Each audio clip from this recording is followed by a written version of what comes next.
Bible is a prophetic book అండి. ఇది ప్రవచన గ్రంథం బైబిల్ అంటే. బైబిల్ దేవుని గ్రంథం కాదు అని ఎన్ని ప్రయత్నాలు చేశారు నిరూపిద్దామని, ఎవ్వడి వల్ల కాలేకపోయింది, ఎవ్వరి వల్ల కాదు.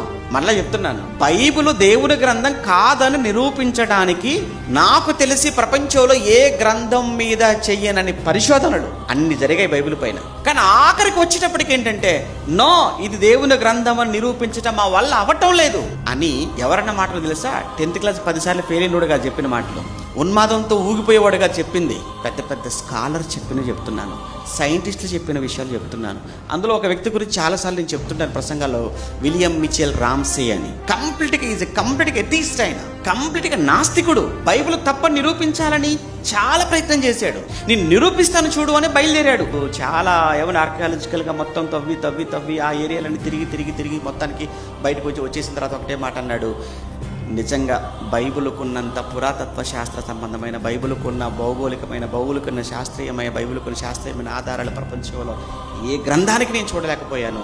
బైబిల్ ఈజ్ నిజంగా wonderful and it's a God's book అని చెప్పి, ఇక నేను నా నాస్తికత్వాన్ని విడిచిపెట్టేస్తున్నాను, నేను ఆస్తికుడిగా మారిపోయి క్రీస్తుకు దాసుడైపోతున్నాను అని చెప్పి, క్రీస్తుకు శిష్యుడైపోయి ఎన్నో పుస్తకాలు రాశాడు ఆయన.